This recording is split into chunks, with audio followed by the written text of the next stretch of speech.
ഇന്ന് നമുക്കൊരു ചൂര മീൻ കറി ഉണ്ടാക്കാം. അപ്പോൾ അതിനൊരു 3 കിലോയാണ് കിട്ടിയത്. അപ്പോൾ ഒരു 4 കുടം വെളുത്തുള്ളി, ഒരു 10-55 ചുവന്നുള്ളി എടുത്തിട്ടുണ്ട്. അപ്പോൾ ഞാൻ വേറെ സബോള അങ്ങനത്തെ ഒന്നും ചേർക്കുന്നില്ല കേട്ടോ. അപ്പോൾ ഇത് നമുക്കൊന്ന് അടിച്ചെടുക്കാം. ചുവന്നുള്ളി, വെളുത്തുള്ളി, പച്ചമുളക് ഒരു 5 എണ്ണം,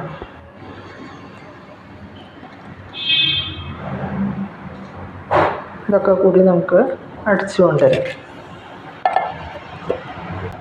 അപ്പോൾ അത് അടിച്ചു കൊണ്ടുവന്നുണ്ട്. ഇനി ചട്ടി വെച്ച് നമുക്ക് വെളിച്ചെണ്ണ ഒഴിച്ച് കൊടുക്കാം. വെളിച്ചെണ്ണ ഒരു 4 ടേബിൾ സ്പൂണാണ് ഒഴിക്കുന്നത് കേട്ടോ.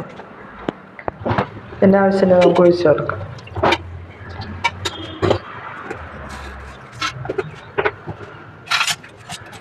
അതൊരു ടേബിൾ സ്പൂൺ അല്ല, അതിലും വലിപ്പമുള്ള കരണ്ടി ആയതുകൊണ്ടാണ് കേട്ടോ ഞാനങ്ങനെ ഒരു വലിയ കരണ്ടി എടുത്തിട്ടാണ് ഒഴിച്ചത്.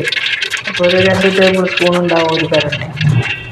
ഇപ്പോൾ കടുകിട്ട് കൊടുത്തിട്ടുണ്ട്. അതിൻ്റെ കൂടെ ഞാൻ അരച്ച് കൊണ്ടുവന്ന് ഇട്ട് കൊടുക്കണം. അതിൽ ഇഞ്ചി ഞാൻ സെപ്പറേറ്റ് വേറെ അരച്ചിട്ടുണ്ടായിരുന്നു, അത് വേറെ ഇട്ട് കൊടുക്കുന്നത്.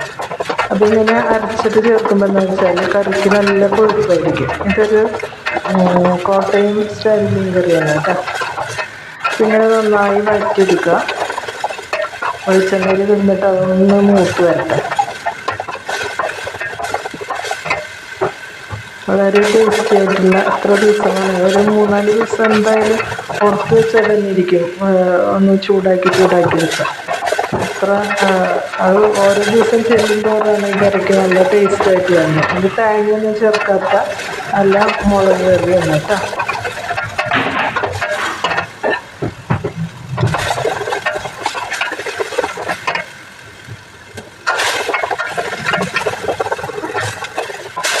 ഇതിപ്പോൾ ഇതായി വന്നുണ്ട് കേട്ടോ.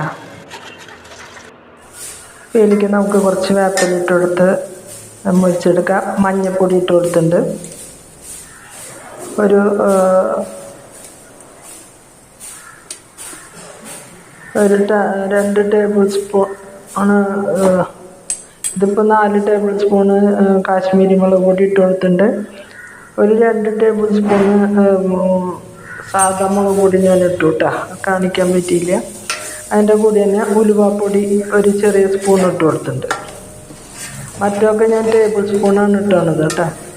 നല്ല എരിവുള്ള നല്ല ചൊട്ടിയുള്ള നല്ല കോട്ടയം സ്റ്റൈല് മീൻ കറിയാണ്. അപ്പോൾ ഇതിൻ്റെ പച്ചമണം പോകണ വരെ, അപ്പോൾ ഒരു കുറച്ച് വെളിച്ചെണ്ണ വരെ കുറവുണ്ടെന്ന് തോന്നുന്നുണ്ട്. അപ്പോൾ ഞാൻ ഒഴിച്ചു കൊടുക്കുന്നുണ്ട് കേട്ടോ. ഒരു ടേബിൾ സ്പൂണും കൂടി ഞാൻ ചേർക്കും. ചേർത്തില്ലെങ്കിലും കുഴപ്പമില്ല, എന്നാലും ഒന്ന് ചേർത്താൽ ഒന്നുകൂടി ടേസ്റ്റ് ഉണ്ടാവും. അപ്പോൾ എന്നിട്ട് പിന്നെ അതിലേക്ക് ഞാൻ ഒഴിച്ചു കൊടുക്കുന്നത് ഒരു 5-6 വലിയ കുടപ്പുളി തന്നെയാണ്. അത് ഞാൻ സോക്ക് വെച്ചിട്ടുണ്ടായിരുന്നു. അപ്പോൾ അത് ചെറിയ കഷ്ണങ്ങളാക്കിയിട്ട് ഞാൻ ഇട്ട് കൊടുക്കണം. ഇനി അതിലേക്ക് ആവശ്യത്തിന് വെള്ളം വീണ്ടും ചേർത്തിട്ട് നമുക്കതൊന്ന് തിളയ്ക്കാനായിട്ട് വയ്ക്കാം. എളുപ്പത്തിൽ ഉണ്ടാക്കും ചെയ്യാൻ വളരെ ടേസ്റ്റി ആയിട്ടുള്ളൊരു കറി. ഇരിക്കും തോറാണ് ഇതിൻ്റെ ടേസ്റ്റ് കൂടി വരുന്നത്. ഇതിൽ നമുക്കിനി ആവശ്യത്തിന് ഉപ്പിട്ട് കൊടുക്കാം കേട്ടോ. അപ്പോൾ ഞാനൊരു 2 ടേബിൾ സ്പൂൺ തന്നെ ഉപ്പിടുന്നുണ്ട്. പിന്നെ ആവശ്യത്തിന് ഉപ്പ് ഇനി ആവശ്യം വരില്ല എന്ന് തോന്നുന്നുണ്ട്. വേണമെങ്കിൽ ഒരു ലേശം പിന്നെ ഇട്ട് കൊടുക്കാം. 2 ടേബിൾ സ്പൂൺ ഇട്ടുണ്ട്.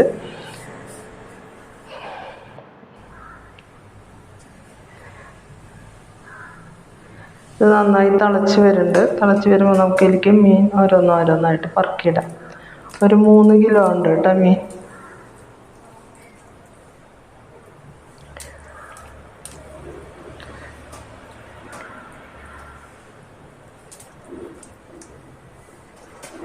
അപ്പോൾ വളരെ ടേസ്റ്റി ആയിട്ടുള്ള മീൻ കറി ഞങ്ങൾ ഇങ്ങനെയൊന്ന് ഉണ്ടാക്കി നോക്കാം. ഞങ്ങൾ സാധാരണ തൃശ്ശൂർക്കാരിങ്ങനെയല്ല കേട്ടോ വയ്ക്കുക. പാലൊക്കെ ഒഴിച്ച് തേങ്ങാപ്പാലൊക്കെ ഒഴിക്കും ഞങ്ങൾ ലാസ്റ്റ്. ഇങ്ങനെയൊക്കെ ചെയ്യുന്ന വെച്ചാലും ലാസ്റ്റ് പിന്നെ തമ്പാലൊഴിച്ച് ഇതാക്കിയെടുക്കും.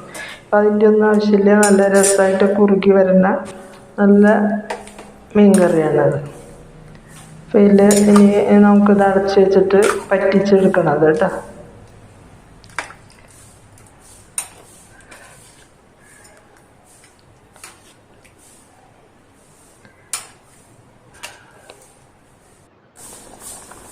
അപ്പോൾ ഇത് നന്നായി കുറുതായി വന്നിട്ടുണ്ട്. എണ്ണയൊക്കെ തെളിഞ്ഞ് വന്നിട്ടുണ്ട്. ഇപ്പോൾ ഇതിലേക്ക് നമുക്ക് വെളിച്ചെണ്ണ ഒഴിച്ച് കൊടുക്കാം. വെളിച്ചെണ്ണ ഞാനൊരു 2 ടേബിൾ സ്പൂണോളം ഒഴിക്കുന്നുണ്ട്. അതൊക്കെ ചെല്ലുമ്പോഴാണ് അതിൻ്റെ ഒരു രസം. അതിൻ്റെ കൂടെ കറിവേപ്പില ഇട്ട് കൊടുക്കുന്നുണ്ട്.